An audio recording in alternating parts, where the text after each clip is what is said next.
Voltamos com o podcast da Uniregistral e temos aqui o presidente Flaviano Galhardo e o nosso convidado, o ilustre deputado federal Henrico Mizasi, um dos mais jovens parlamentares brasileiros. Obrigado por atender o nosso convite, deputado Henrico. Eu que agradeço, professor Naline, presidente Flaviano Galhardo. É uma honra e uma alegria estar aqui no podcast da Uniregistral.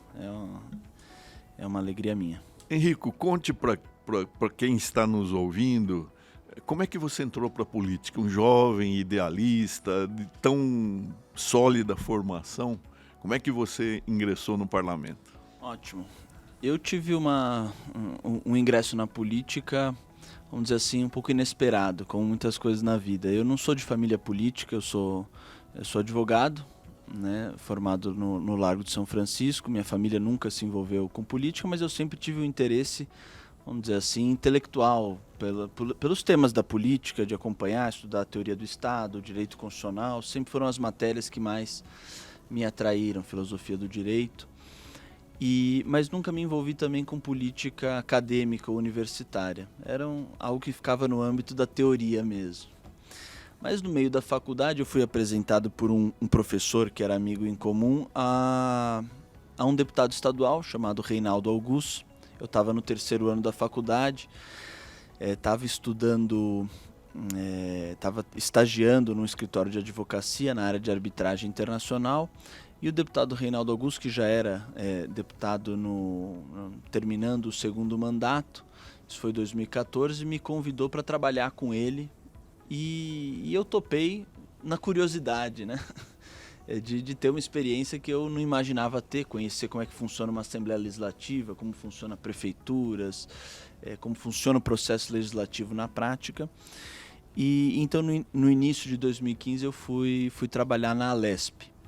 E encontrei no deputado Reinaldo Augusto uma liderança política que eu também não esperava encontrar, com generosidade, com vontade de formar outras pessoas, com um projeto magnânimo de país, né? A gente hoje na política vê como na sociedade também, muito individualismo, cada um com seus projetos, e falta quem tem essa magnanimidade de formar outras pessoas, de abrir espaço, de pensar o país a longo prazo também, né?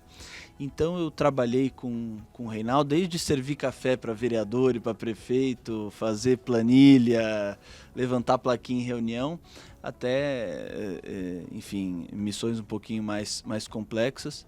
E em 2018 fui candidato a deputado federal, apoiado, né? Saí junto com o Reinaldo e acabamos sendo eleitos assim, logo na primeira eleição. Então, minha experiência política prévia não foi de vereador ou de deputado estadual. Eu trabalhei na Assembleia e em 2018 fui eleito deputado federal. E nesse meio do caminho também fiz 2 mestrados em Direito Constitucional. É uma história meio que deu errado, mas acabou dando certo. Quando eu me formei na USP, eu prestei o mestrado em Direito Constitucional na Federal do Rio Grande do Sul, porque eu queria estudar com o professor César Saldanha Souza Júnior, que para mim era uma grande referência desde o início da faculdade, mas também queria estudar na USP. Então eu pensei, olha, eu vou passar nos 2, vou correr com tudo, viajar, andar de avião 4 vezes por semana, vai e volta, porque eu corro com um e depois vou chegar no meu outro orientador e falar, já tenho um mestrado, quero converter em doutorado. Só que aí veio a eleição no meio do caminho, e acabei ficando com 2 mestrados, concluí os 2, e agora nessa missão na política, né, tentando conjugar essa área acadêmica da minha vida também com a parte prática da política, que muitas vezes é até mais desafiadora. Qual a diferença entre a Alesp e a Câmara Federal, fora a dimensão quantitativa? Assim, a diferença principal, são as competências que a Constituição atribui a cada uma, né? Porque a nossa Constituição, lá nos artigos 20 e pouco, dão muita coisa para a União, para o Congresso Nacional. Tem um instrumento de dar muita coisa para o município também, com aquela abertura semântica da expressão interesse local, que interesse local é tudo, e dá a competência residual para a Lesp, só que a Lesp não, para as Assembleias Legislativas Brasil afora. O problema é que sobra pouca coisa de fato. Então, o debate político, efetivamente político na Assembleia Legislativa, ele tem uma densidade mais baixa, né? A Assembleia acaba sendo um órgão que debate muito questões do funcionalismo estadual, questões ligadas à administração do Estado e poucos temas de relevância política. E para quem entrou na política com essa ideia de debater os grandes temas, a Lesp e as Assembleias Legislativas têm sua importância, evidentemente, mas são menos estimulantes. Agora, fora isso, os problemas, as virtudes, o aprendizado é razoavelmente parecido, eu diria. Deputado, obrigado mais uma vez, viu, por estar aqui no podcast da Uniregistral. Você como um especialista, né, em direito constitucional, tem participado lá de debates importantes no Congresso, né? Inclusive é autor de um projeto que a gente vê com ótimos olhos, né, que é o projeto da fidúcia. E além desse projeto, o senhor participa de uma comissão, né, que discute o semipresidencialismo, né? Ou seja, há um grupo de trabalho no Congresso Nacional discutindo esse tema, né? Eu queria que o senhor falasse um pouquinho aí sobre esse trabalho. Qual que é a diferença, né, do semipresidencialismo, do parlamentarismo? Como é que é isso? Uhum. Perfeito. Esse é um tema, para mim, de vital importância para o futuro do país. O fato é que nós fizemos uma opção em 1891, quando em 1889 a monarquia caiu, a gente teve a Constituinte de 1890 e 1891, que, aliás, aproveito aqui para dizer, a Câmara dos Deputados, eu participei de um evento na semana passada, digitalizou todos os documentos referentes à primeira Constituinte Republicana, está acessível ao estudioso, ao interessado por história do Brasil, e nós estamos estimulando que o Congresso faça isso com outros documentos para deixar público e de fácil acesso. Mas nós tomamos a decisão de basicamente copiar o modelo norte-americano, né? Naquela época os Estados Unidos ainda hoje são uma potência, mas naquela época era muito admirado o que os Estados Unidos da América estavam conseguindo fazer. E o movimento militar que derrubou a monarquia não tinha muito projeto institucional de país. Tinha algumas correntes, tinha os positivistas, tinha aquele pessoal mais jacobino, meio revolucionário, mas acabou triunfando efetivamente o modelo norte-americano, principalmente por causa do Rui Barbosa, né? O Rui foi o grande artífice intelectual do presidencialismo e da federação no Brasil. E é engraçado, um parênteses aqui, que o ministro Paulo Brossard tem um artigo que escreveu chamado Presidencialismo e Parlamentarismo no Pensamento de Rui Barbosa. E ele vai mostrando como o próprio Rui Barbosa, o artífice intelectual da Constituição de 91, foi, ao longo das 2 décadas seguintes, aos poucos se arrependendo do seu filho, entendeu? Foi começando a apontar alguns problemas do presidencialismo, inclusive aquele discurso famosíssimo do Rui, em que ele fala de tanto ver triunfar a maldade, aquele discurso, o contexto, é uma crítica ao modelo presidencial. O presidencialismo é uma herança do império, não é, Henrico? Você não acha que o pessoal ainda raciocina como império? No sentido da monarquia assim, imperial, presidencialista, que concentra poder, sem dúvida. Mas eu ouso dizer que o presidencialismo, com relação ao nosso modelo constitucional de 1824, é até uma regressão. Por quê? Na Constituição de 24, havia, com todos os problemas nas condições sociais, não tinha eleitorado, não tinha eleição livre, etc., mas havia uma distinção entre o poder moderador e o poder de governo. E o executivo, principalmente a partir de 1847, quando foi criado o cargo de presidente de Conselho de Ministros.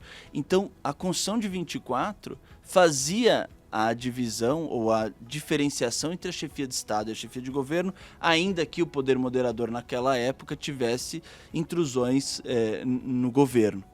O presidencialismo que nós adotamos e que até hoje persiste, o primeiro defeito dele, na minha avaliação, isso daqui é o debate que a gente tem que fazer com a sociedade, é que concentra na figura do presidente da República funções incompatíveis entre si.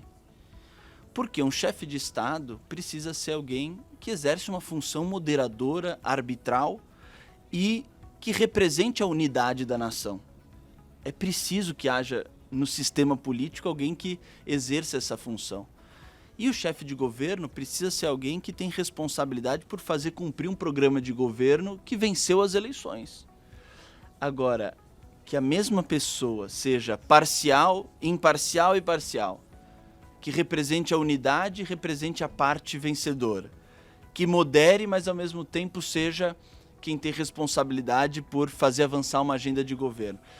Não é o problema de fulano, de cicrano, de uma pessoa ou de outra.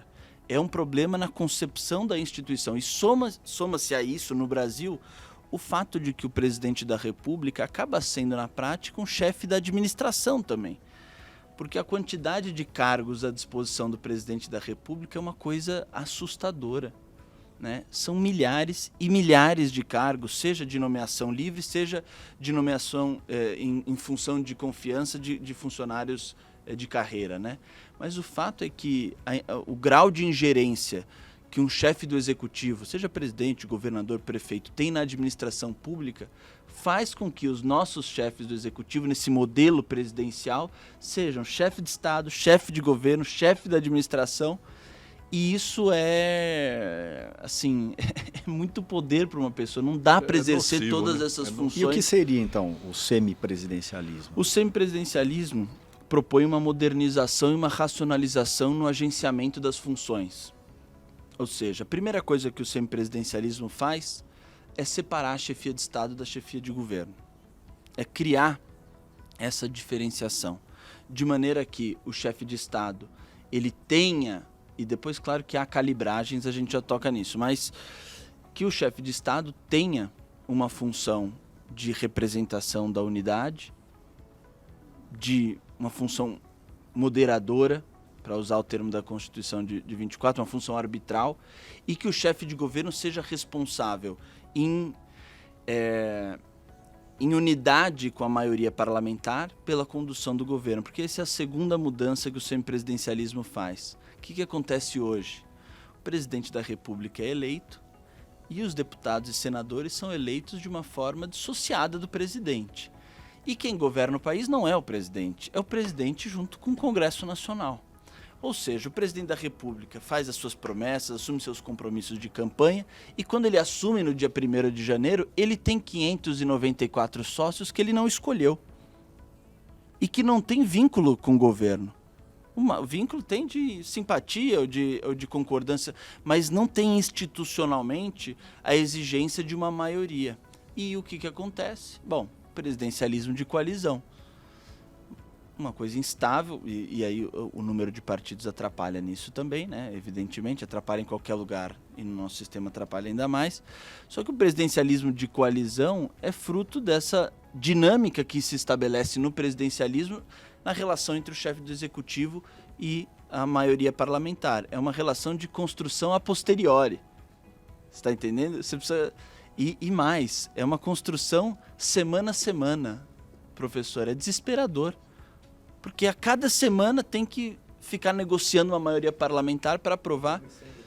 E é uma maioria, como a nossa Constituição, como nós estávamos conversando, é uma Constituição hiper detalhada, que atinge a todas as áreas da vida. Geralmente as mudanças mais significativas que um governo propõe se dão através de emendas à Constituição. Então a maioria que o presidente tem que formar não é nem uma maioria de 257, é uma maioria de 308. E isso gera um sem número de problemas. O semipresidencialismo, o que ele propõe? Ele propõe que haja um primeiro-ministro, chame do que quiser, não vamos nos prender a nominalismos, né? Mas alguém que seja referendado pela maioria parlamentar. O projeto que está em discussão hoje na Câmara prevê até um contrato de coalizão da maioria, em que os partidos assinam, referendam um primeiro-ministro e, na medida em que o fazem, se tornam corresponsáveis pelo plano de governo. Porque hoje o Congresso Nacional, professor, tem todos os bônus e lava as mãos na hora da responsabilidade. O semipresidencialismo traz o Congresso para a responsabilidade pelo governo. inclusive com mecanismos de dissolução do Congresso em casos de impasse. Então, é uma forma mais racional de agenciar as funções. E qual que é a diferença entre semipresidencialismo e parlamentarismo? Bom, isso tem muita discussão, mas basicamente o parlamentarismo é aquele parlamentarismo clássico, geralmente monárquico, à la Inglaterra, em que há um chefe de Estado que tem funções realmente moderadoras, simbólicas, de representar o país para fora, de unir, e que a própria maioria parlamentar indica entre os seus um primeiro-ministro que é ratificado pelo chefe de Estado. O semipresidencialismo surge nas repúblicas, né? Onde o presidente da república é eleito, ele tem mais funções ativas, ele venceu uma eleição. Então, o que acontece? O presidente da república, geralmente, indica o primeiro-ministro, que é referendado pela maioria parlamentar. É um acordo entre o presidente e a maioria parlamentar em termos de governabilidade.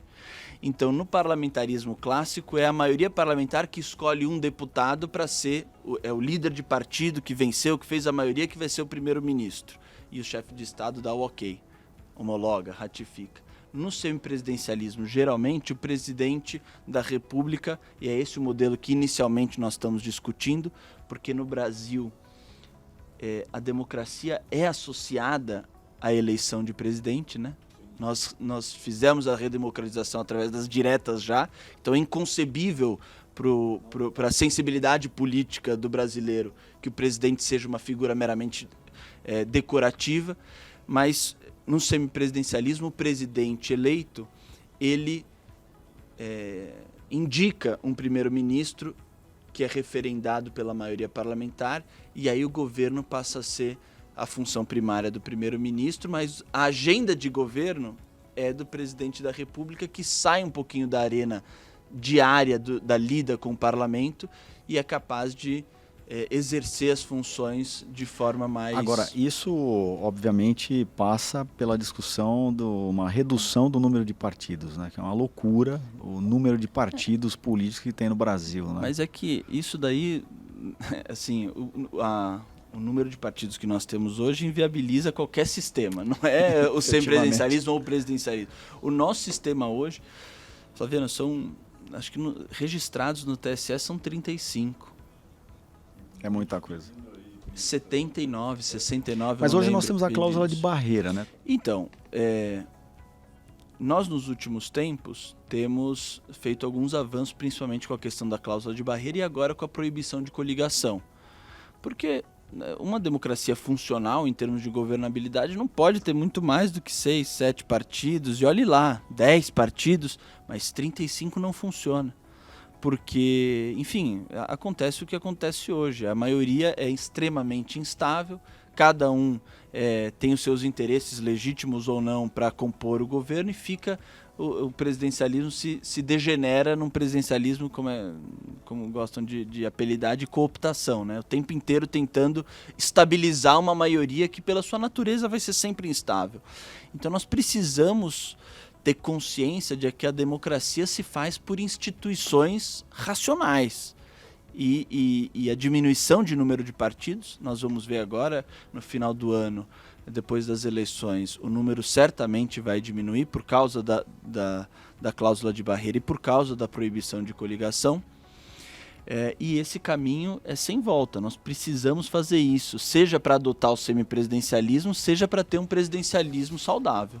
Deputado Henrico, o semipresidencialismo seria um passo para o parlamentarismo ou ele bastaria como solução, seria superior ao parlamentarismo puro? Eu tenho, assim, eu sou um pouquinho... Tento ser muito realista quando a gente vai tratar de política e de reformas institucionais, porque uma coisa é a beleza da teoria, outra coisa é quando a gente estabelece na prática e vê como funciona.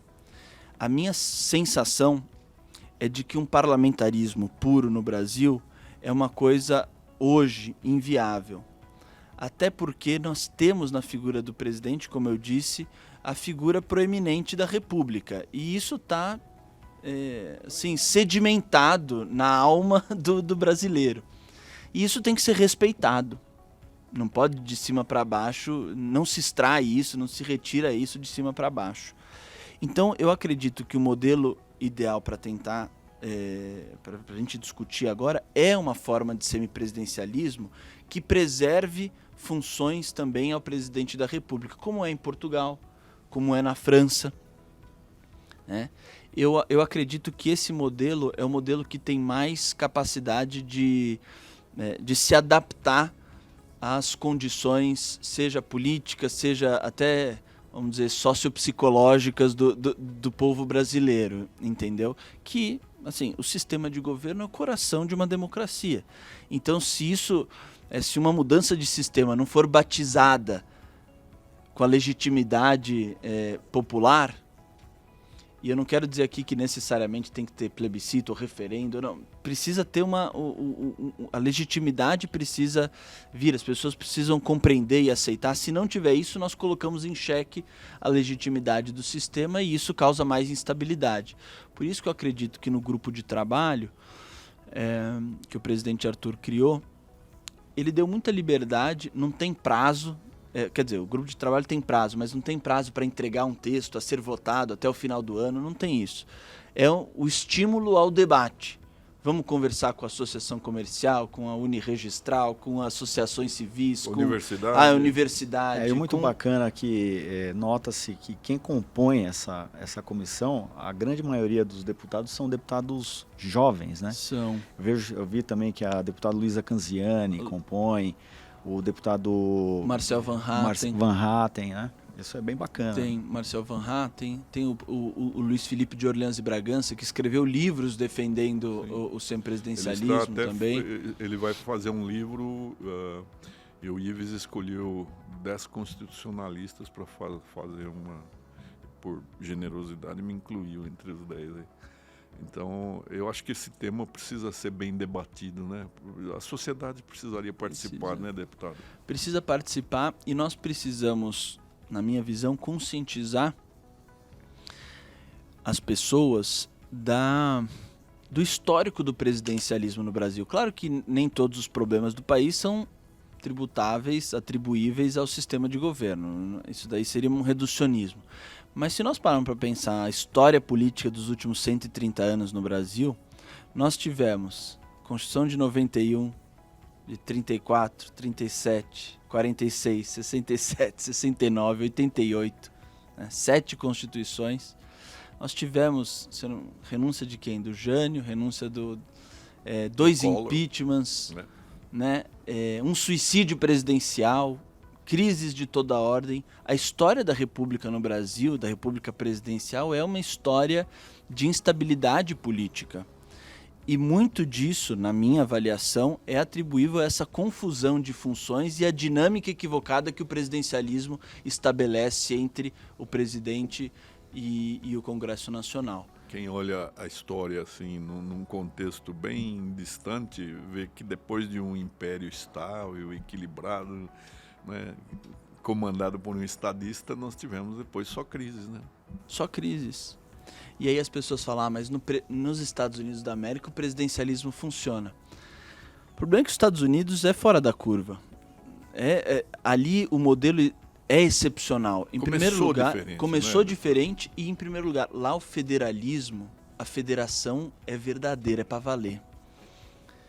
Então, o presidente da República, isso tem mudado nos últimos anos, mas o presidente da República nos Estados Unidos da América é um chefe de Estado. Tanto que as discussões nas eleições presidenciais geralmente tocam temas internacionais. Quem governa o dia a dia dos Estados Unidos são os governadores e os condados e as municipalidades. Então lá o sistema é excepcional. Se a gente sair dos Estados Unidos e ver todos os outros países do mundo que são presidencialistas, é difícil encontrar um que seja estável e que prospere de maneira equilibrada e pelo estável. Grau de maturidade também da democracia americana, né? Assim, Exato. Eu até fiz essa pergunta para o presidente Temer, que esteve aqui, no último podcast, né, o estágio que nós estamos na nossa democracia. A nossa democracia ainda é muito jovem, né? Então eu acho que a gente ainda também, um dia a gente chega lá. Sim, é jovem, mas eu não aceito quando as pessoas falam que o Brasil não tem a vocação ou história democrática, porque se a gente pegar a nível municipal, isso é uma herança dos portugueses, a primeira eleição de que se tem registro no Brasil data de 1532, na Vila de São Vicente. 32 anos depois da descoberta do Brasil, é o primeiro registro, né? Foi descoberto há pouco tempo esse documento, de uma eleição a nível municipal. Então, claro que nós temos nossos problemas, mas nós temos vocação para a democracia também, especialmente a nível local, que é o que precisa ser estimulado para ser fiel ao princípio da subsidiariedade, né? Para que o poder venha de baixo para cima, né? Se construa onde as pessoas efetivamente estão, onde elas vivem, onde elas têm influência, onde elas podem exercer a cidadania. Ninguém nasce na União, ninguém nasce no Estado. Era o Franco Montoro que falava isso, né? Então é verdade, é uma obviedade verdadeira. Agora, deputado, mudando um pouquinho de assunto, o senhor é autor também de um projeto muito importante, que é o projeto da fidúcia, né? Que já é um tema até um pouco mais afeto aí à nossa atividade aqui dos registradores imobiliários, né? Qual que é a importância desse PL? Que pé que ele está? Ele está na Comissão de Constituição e Justiça, né? Bom, o projeto de lei, eu sou autor, é o PL 4758 de 2020. Nós protocolamos o projeto no finalzinho de 2020, ele começou efetivamente a tramitar no ano passado.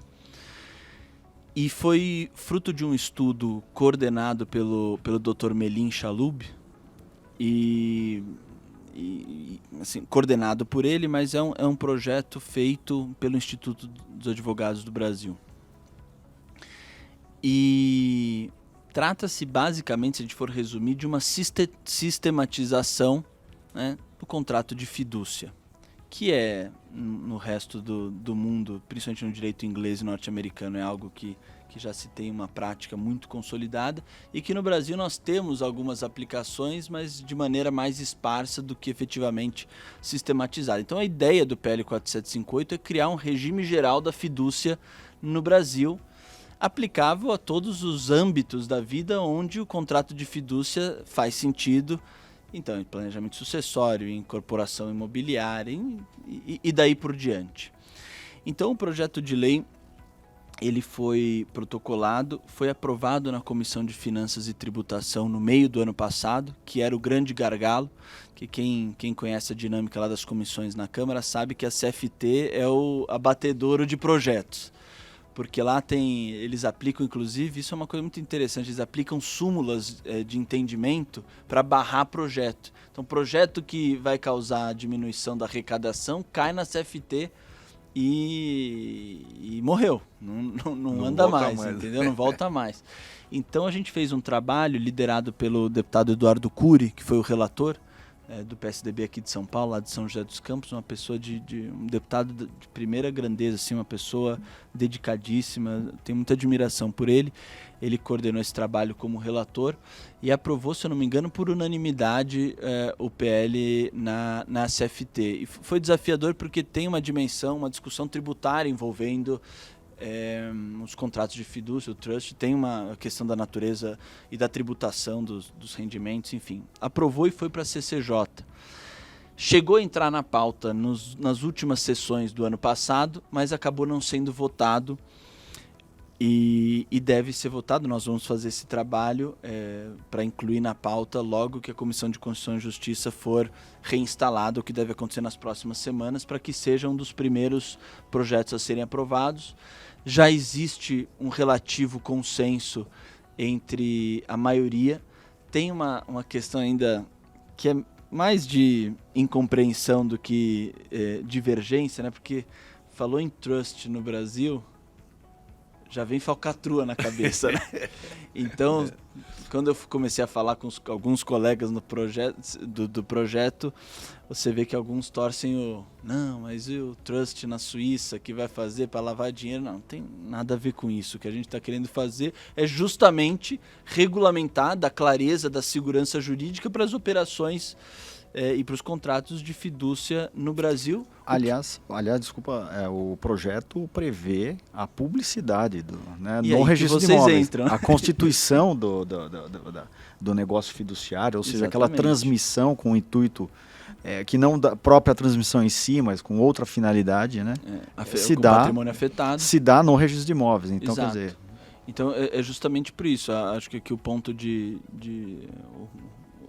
o serviço do registro de imóveis ou até do registro de títulos, né? Porque você pode alienar e transmitir em regime fiduciário também direitos e outras coisas, não só propriedades imóveis. Mas aqui que entra a centralidade do registro dentro do projeto, porque aqui é onde vai se estabelecer efetivamente a publicidade, a confiança e, no final das contas, toda a efetividade do contrato de fidúcia, que, como o próprio nome diz, está baseado na confiança, baseado na fidúcia. E para isso a publicidade, a transparência, o acesso e a segurança jurídica trazida pelo registro são fundamentais, entendeu? E o senhor sabe que hoje os registros de imóveis são um dos maiores informantes do COAF, né? Mais do que banco até. Eu não sabia, mas imagino, faz sentido. Há um provimento do Conselho Nacional de Justiça em que várias operações imobiliárias existe lá uma lista objetiva de situações em que a informação ela vai direto lá no momento que o escrevente pratica o ato de registro, ele aperta um botãozinho lá, já vai direto a informação para o COAF. E existem situações subjetivas também. Então, quer dizer, hoje o papel que o registro exerce, né, nessa transparência, né? Então, quer dizer, a importância de se constituir o trust, o negócio fiduciário no registro de imóveis, né, que o projeto preserva, é de suma importância, né? Porque você consegue trazer para o Brasil, sistematizar no Brasil um instituto tão importante e tão antigo, né?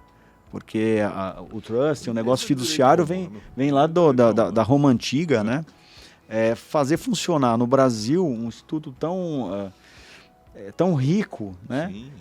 Sem abrir mão da transparência, da publicidade, enfim. Pelo que eu entendi, deputado Henrico, esse projeto é uma pequena parte da sua preocupação maior, até filosófica, com a questão da confiança na sociedade brasileira, né? Exato. Então, fale um pouquinho sobre isso. Isso é uma coisa que eu tenho observado na prática, que o grau de desconfiança que nós temos hoje na sociedade, se nós pararmos para pensar, é uma coisa meio assustadora. E não era assim. As coisas têm piorado.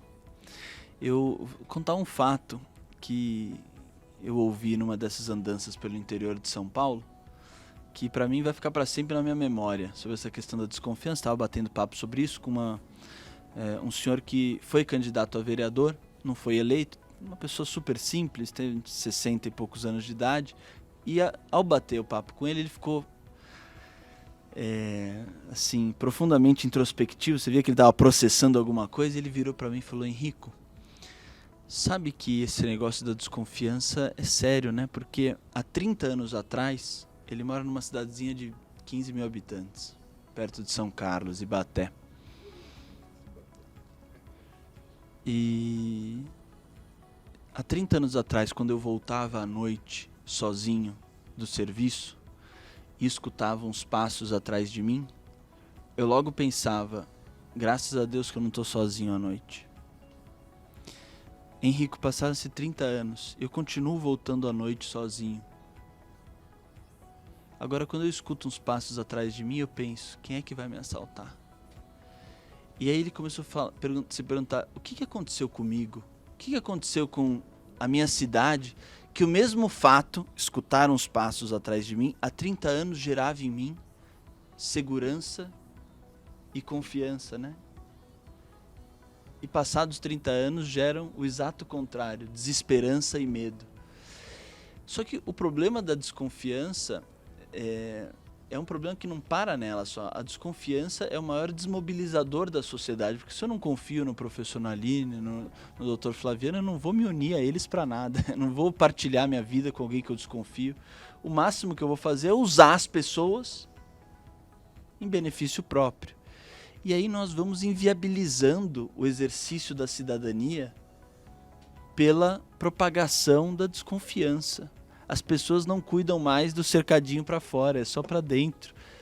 Então, todas as instituições, e aqui entra o registro, entra o contrato de fidúcia e entram um sem número de outros institutos jurídicos ou práticas sociais que estimulem a confiança tanto interpessoal como nas instituições, para mim é uma questão de vida ou morte que nós as estimulemos, de vida ou morte para a nossa democracia, entendeu? Porque pode não parecer, mas o problema político do país, ele é causado pelo comportamento das pessoas. O Platão escreveu na República, né, que a polis é o homem escrito com letra maiúscula. A gente não leva a sério isso. A gente acha que o problema de Brasília é um problema que não nos diz respeito. Mas no final das contas, os problemas da política são a amplificação e a publicização de problemas das pessoas. Então a desconfiança, a priorização do bem próprio sobre o bem comum, né? O autoritarismo nas relações, a falta de diálogo, tudo isso que a gente com razão reclama na política, se a gente puxar o fiozinho, tem raízes em mim, no senhor, em cada um de nós, né? Então me parece que a saída para o Brasil, ela não passa simplesmente por uma mudança nos políticos, assim, troca todo mundo. Pode trocar alguns, né? Eu fui eleito num momento de renovação, não tem problema também. Só que a gente não pode se iludir achando que a troca das pessoas sem uma mudança de consciência dos brasileiros e de comportamento é que a mera substituição de pessoas vai resolver o problema. Eu acredito que nós precisamos mudar os comportamentos e racionalizar as instituições. E a somatória das duas coisas nós conseguimos ir abordando de forma mais eficaz os nossos problemas. Mas então é isso, é uma observação que se tornou mais presente na minha vida, na minha consciência, na vida política, entendeu? Porque eu fui percebendo o quanto a desconfiança ela passa despercebida, mas ela gera frutos péssimos por onde ela se instala, entendeu? Vossa Excelência falou bem, né? Nós trocamos o fio do bigode pelo pé atrás, né? Hoje está todo mundo com o pé atrás. Exato. Será que não há algum interesse? Sabe, uma vez o deputado Reinaldo Augusto, que foi com quem eu trabalhei na Assembleia, quem me trouxe para a política, com quem eu aprendi e aprendo tanto, né? Para mim é uma pessoa extraordinária, um líder político por excelência, me contou uma história uma vez que ele foi para, não sei se era para Espanha, para algum desses países europeus, e foi num self-service, né? Um lugar onde você servia comida. E ele servia comida por quilo. E aí ele chegou na balança, colocou o prato na balança e ficou olhando assim, né? E aí começou a se avolumar a fila atrás dele, né? Até que alguém tomou coragem, cutucou ele e falou: e aí? Ele: não, tô esperando a moça. Que moça? Falou: não, para anotar o peso do meu prato. Falou, não entrava na cabeça deles que era preciso contratar um funcionário que fosse responsável por olhar aquele negocinho e colocar no papel. Não, a caneta tá aí, o papel tá aí, você anota e depois paga. Quando a gente fala parece uma coisa boba, mas as repercussões que isso tem, né, são uma coisa como um princípio, não é? Inclusive para a questão econômica macro do país, né? O que é uma taxa de juros elevada, se não a desconfiança generalizada, né? O que é o aumento da burocracia, se não também um fruto, né, essa multiplicação da burocracia, se não a desconfiança generalizada. Então, eu não acredito em solução para o país que não passe por uma consciência, por uma reflexão profunda sobre esses temas. É uma revolução cultural, uma revolução de consciência, né? Mas, deputado Henrico, Vossa Excelência, que tem tanto idealismo, chega jovem com essa força, com essa crença que é tão necessária, sabe que nós temos um percentual imenso de propriedades imóveis no Brasil que são irregulares. E quem está ocupando uma propriedade que não é registrada está sempre sujeito a ser considerado um ocupante, um invasor. Quase sempre ele é vítima de um inescrupuloso empreendedor que vendeu alguma coisa que não vai poder entregar, né? Então, essa política de regularização fundiária é uma política estatal que precisa merecer grande atenção por parte do parlamento também, que já ofereceu leis fantásticas, não é, doutor Flaviano?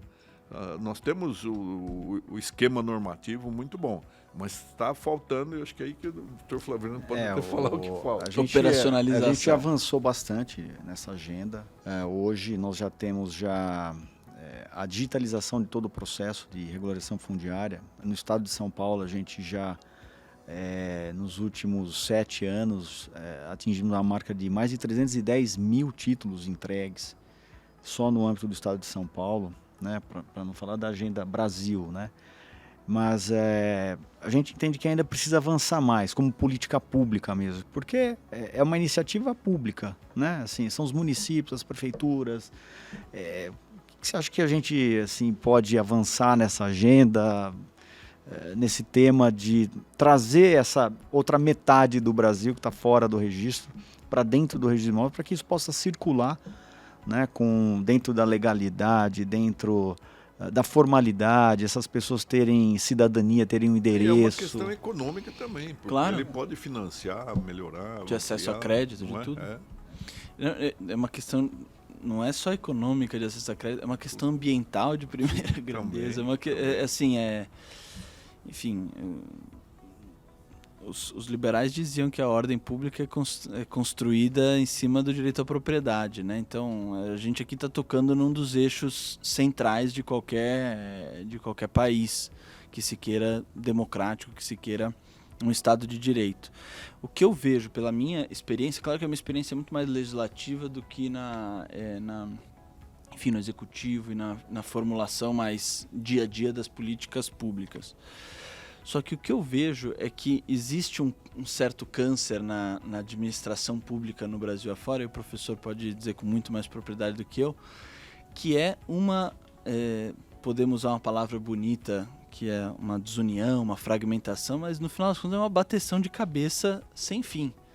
A gente tem uma falta de unidade entre os diversos órgãos, quando é preciso fazer com que diversos órgãos cooperem para uma tarefa em comum, é um esforço tremendo e muitas vezes improdutivo. Eu pego, por exemplo, eu estudei mais a questão da regularização fundiária na Amazônia, porque eu fui líder do Partido Verde, né? Então, essa é uma questão que nesse mandato foi muito próxima. E você vê, a questão da Amazônia, ela também é, assim, em primeiríssimo lugar, uma questão de regularização fundiária. Sem isso, a Amazônia não tem saída, não tem salvação. Então a gente está falando aqui de algo muito... Mas o que acontece? Aí entra a incapacidade do governo federal de dialogar com o estadual, com os órgãos de controle, com os diversos... E nós não conseguimos fazer o que, na minha opinião, deveria ser feito, não só na Amazônia, mas em todo lugar, uma efetiva força-tarefa coordenada para avançar com a regularização fundiária, entendeu? Para que ela possa gerar todos os benefícios que nós falamos aqui. Fica aquela questão de grilagem de terras versus regularização. Aí surge, todos os aproveitadores se aproveitam da insegurança, da instabilidade, da informalidade. A ilicitude alimenta a ilicitude. Eu estava conversando outro dia, deputado, com um oficial de registro de Roraima. 90% imagina Roraima, imagina a terra produtiva que não deve ser o estado de Roraima. 90% dos títulos outorgados no estado de Roraima é feito pelo INCRA. Não são títulos, são imóveis que iniciaram já uma cadeia dominial entre particulares, entre empresas. Ainda é o Estado, através do INCRA, outorgando títulos ainda de propriedade. E aí, quando chega na hora da responsabilização por qualquer ilícito, por desmatamento, quem que a gente vai responsabilizar? Ninguém. Então é uma questão dramática e essencial.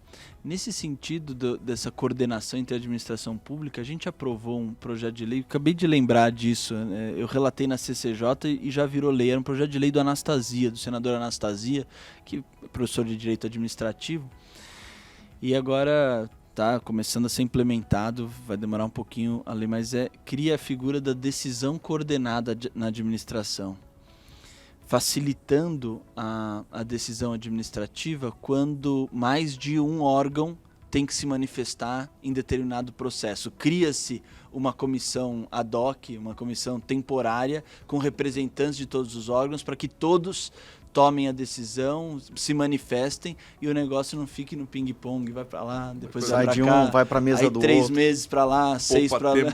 Poupa tempo. Exatamente. Então, esse tipo de lógica precisa ser estabelecido com todo rigor, com toda a...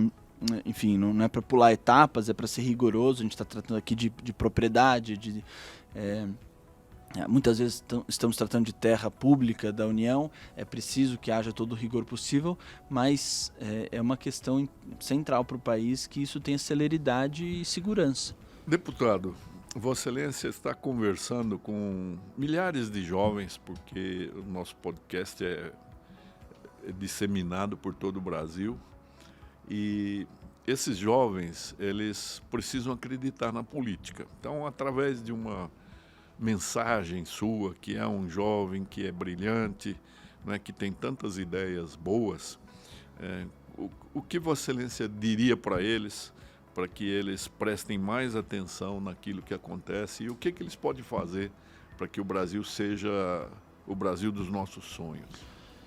Professor, em primeiro lugar, eu diria que nós todos precisamos ter consciência do privilégio que é ser brasileiro. Porque tudo que o mundo quer, a gente tem aqui em abundância. O mundo quer água, a gente tem a maior reserva do mundo. O mundo quer luz solar para produzir energia limpa e renovável, a gente tem a maior incidência de luz solar do mundo.